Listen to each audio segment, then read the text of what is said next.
ආයිබෝවන් කියලා පිළිගන්නවා ගොඩක් ආදරෙන්. අපි ලස්සන ගමනාන්තයකට යන ගමන් තමයි ඉන්නේ. අපි හැමදාමත් වගේ රත්නපුරෙන් ගමන පටන් ගන්නෙ. අද අපි රත්නපුරේ ඉඳන් බදුල්ල පැත්තට යන නිසා බණ්ඩාර වෙලා ඇල්ල අතර තියෙන අපි මෙතනින් යනකොට යන්න ඕනි කියලා හිතාගෙන ඉඳපු ලස්සන තැනක් තමයි මේ අද අපි ආවේ කොඹල්වෙල භාවනා අසපුවට. ඉතින් මෙතන ඇත්තටම කියනවා නම් පුදුම ලස්සන තැනක්, දිව්‍ය ලෝකයකට ආවා වගේ හැඟීමක් ආවා. පුදුමාකාර ලස්සනයි. අවුරුදු 13ක් තිස්සේ මේක නිර්මාණය කරලා තියෙනවා. හරිම ලස්සන තැනක්. ඔයාලත් එන්න දවසක. ඒ වගේම තමයි බණ්ඩාරවෙල සහ ඇල්ල ප්‍රදේශයේ තියෙන කඳු ලස්සනට මෙතෙන්ට පේන නිසා පුදුමාකාර ලස්සන වටපිටාවක් ඒ දර්ශනය කියලා නිම කරන්න බෑ. දැන් අපි නාරංගල කන්ද නගින්න පටන් ගත්තා. මුලින්ම කියන්න ඕනි මෙතෙන්ට එන්න පාර මං වීඩියෝ කරේ නැත්තේ Google Map එකේ හොඳට මෙතෙන්ට එන්න නාරංගල කියලා ගැහුවාම පාර පේන නිසා ඔයාලත් ඒ විදියට ගහලා මෙතෙන්ට එන්න. මෙතන කීන කැලේ කියලා බස් එකක් එනවා. බස් එක හරවන තැන තමයි මෙතන. එතන ගම්මානයක් තියෙනවා. ඒ ගම්මානයෙන් උඩට තමයි පාර තියෙන්නේ. ඒ ගෙවල් වල වාහන දාන්න පුළුවන්. ඒ ගෙවල් වල කැම්පින් බඩු සේරම තියෙනවා. විස්තර අහගන්න පුළුවන් ගමේ මිනිස්සු හරි හොඳයි. ගෙවල් ටික පහු වෙනවත් එක්කම තියෙනවා පොඩි බුදු ගෙයක්. එතනින් අපි වැඳලා ආශිර්වාද අරගෙන කන්ද නගින්න පටන් ගත්තා. ලස්සන තේවත්තක් මැද්දෙන් තමයි පාර වැටලා තියෙන්නේ. මෙතෙන්ට කන්ද හොඳට පේනවා. අපි හිමීට තේවත්ත මැද්දෙන් තියෙන පාර දිගේ උඩට යනවා. ඒ යන අතරදී අපිට මඟ පෙන්වන්නෙකුත් හම්බුණා. අපිට කොහෙ ගියත් හම්බෙන අපේ යාළුවෝ. අපි ගමන පටන් ගන්නකොට වෙලාව 10:00යි. කොහොම හරි අපිට පැයක් විතර උඩට යන්න කාලය ගත වුණා. මේක ඇත්තටම ලේසි හයික් එකක්. කන්දේ උස මුහුදු මට්ටමේ ඉඳන් මීටර් 1376ක් වෙනවා. ඊට පස්සේ තේවත්ත ඉවරුණාම කාණුවක් තියෙනවා තේවත්තේ. ඒ කාණුව දිගේ උඩට අපි නගින ගමන් ඉන්නේ. ඊට පස්සේ තේවත්ත ඉවර වෙලා හේදිලා තිනවා. වැස්සට හේදිලා ගිය ගල් අතරින් යන්න උඩට තියෙනවා. මේ හරියත් පරිස්සමට උඩට නැගගත්තාම ඊට පස්සේ අපිට හම්බෙන්නේ මං හිතන විදිහට මෙතන මේ කන්දේ යන්න අමාරුම තැන. මට නම් එතන තමයි අමාරුම. ඒ ගල් ටික අල්ලගෙන නගින තිනවා එක තැන උඩට හරි පරිස්සමෙන් නගින්න ඕනි. මෙතන නැගගත්තා කියන්නේ නාරංගල උඩට ගියා වගේ තමයි.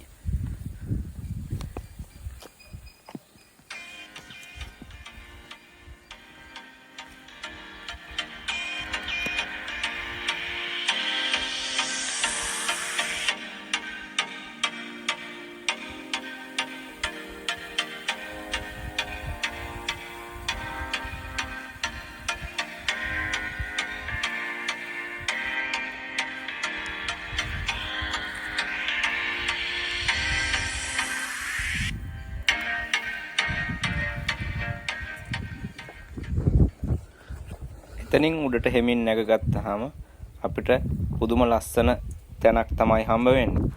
කන්ද ලස්සනට පේනවා එතනට.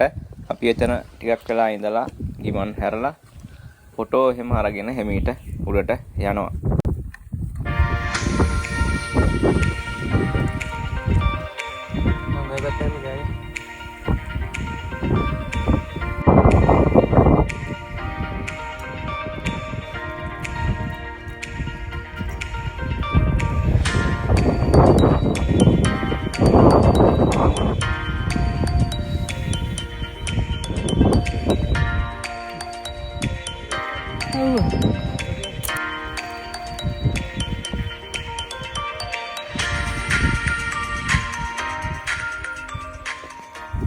එතනින් එහාට තියෙන්නේ වැස්සට හේදිලා ගිය පාරක්. ඒක හරිම ලේසි පාරක්.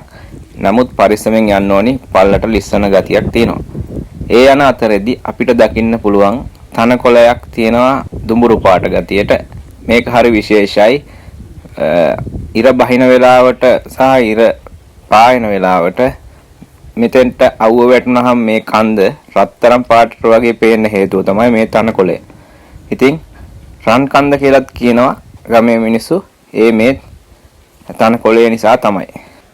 ඒ වගේම තමයි තවත් කතාවක් කියනවා ගමේ අය මේ කන්දේ කොහේ හරි රත්තරන් කල වගේකුත් සංගවලා තියෙනවා කියලා.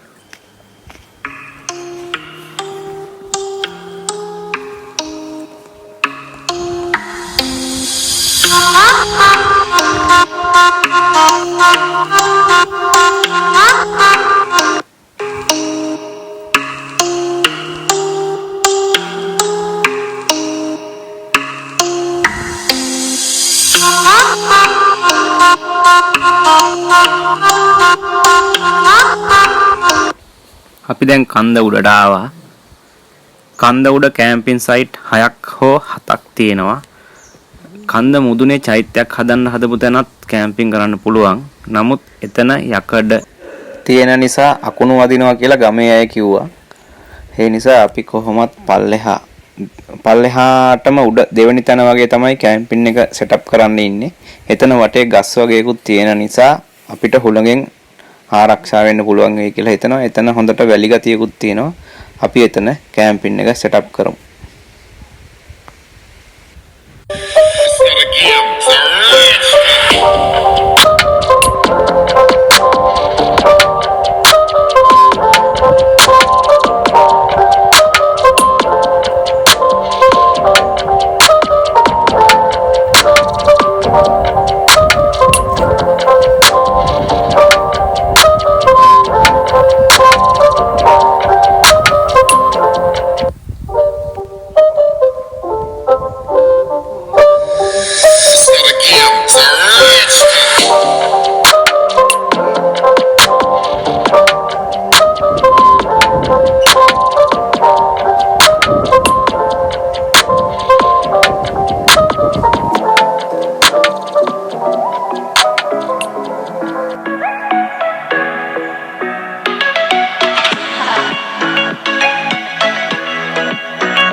ඇත්තටම මේ වගේ තැනකට එන්න අමාරුයි තමයි.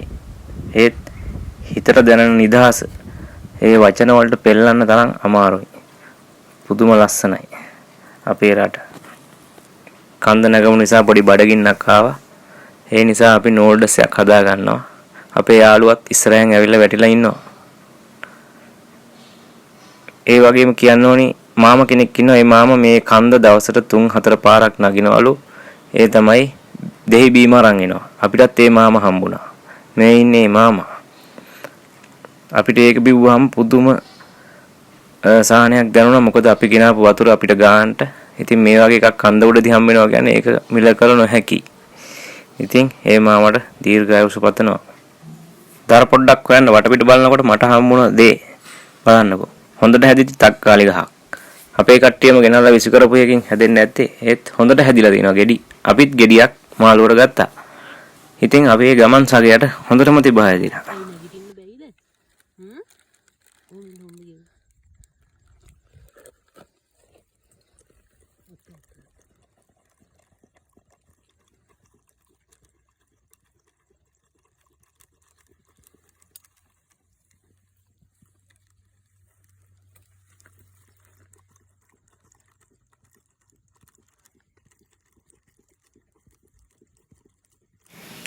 අපි ටිකක් හාන්සි වෙලා හිටියා.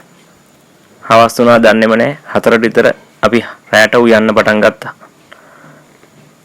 අපි ගෙදරින් ඕනි දේවල් අවශ්‍ය කරන සේරම දේවල් අරන් ආවා. අපි හොඳට රැට කන්න හදා ගන්න හදන්නේ. කොහෙ ගියත් අපිට හොඳට කන්න ඕනිනේ.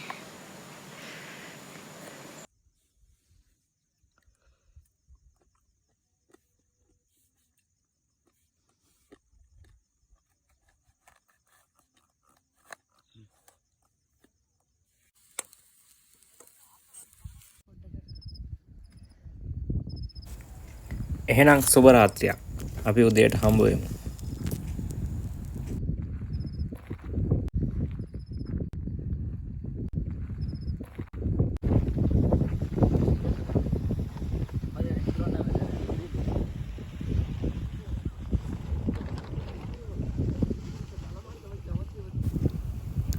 good morning හැමෝටම.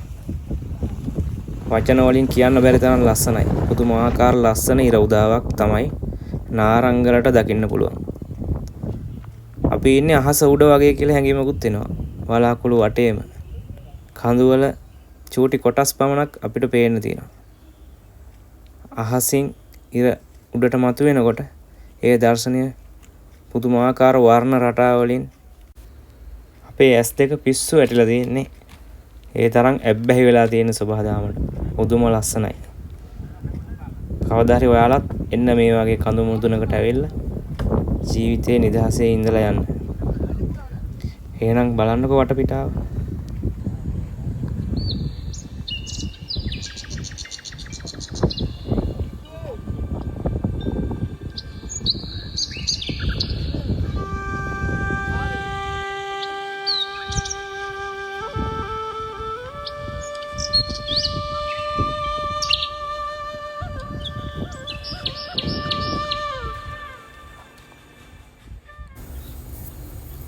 තව පොඩි වෙලාවකින් අපිට උදේ තේ එක බොන්න පුළුවන්.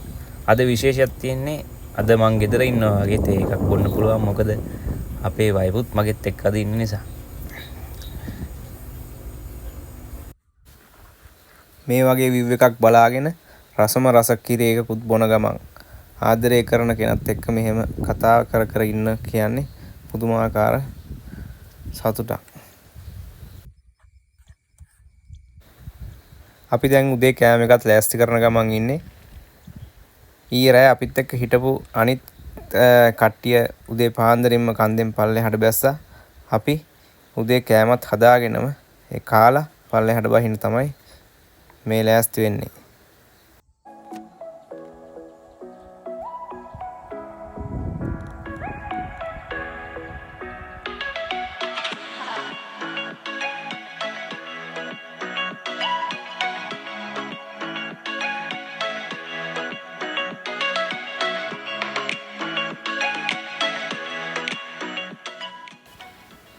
අපි කැම්පින් කරපු තැන වටේම හොඳට සුද්ධ කරලා තිබුණටත් වඩා හොඳට අපේ ගෙන ආපු කුණු අපි වෙනම ආපු වෙලේ ඉඳන් වෙනම කවර එකට එකතු කරලා දැන් ඒ ඔක්කොම එකතු කරලා අපි පල්ලෙහාට ගෙනියන බෑග් එකේ ගැට ගහගත්තා.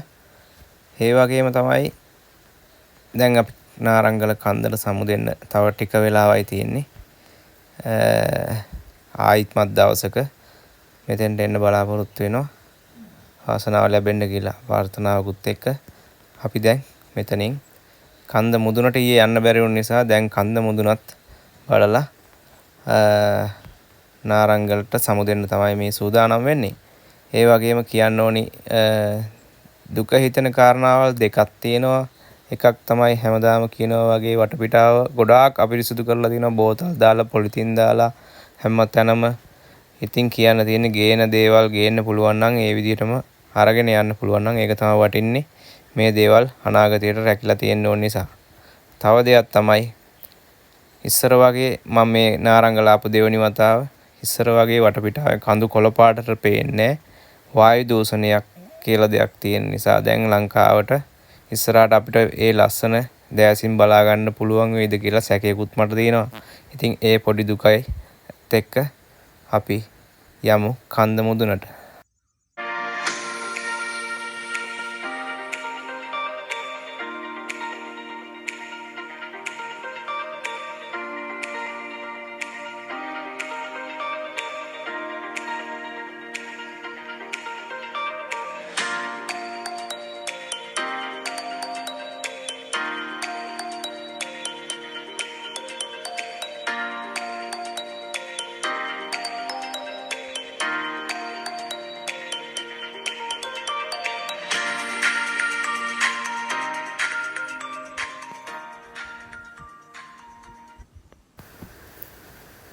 කන්ද මුදුනට ගියාම 360ක view එකක් බලා ගන්න පුළුවන්.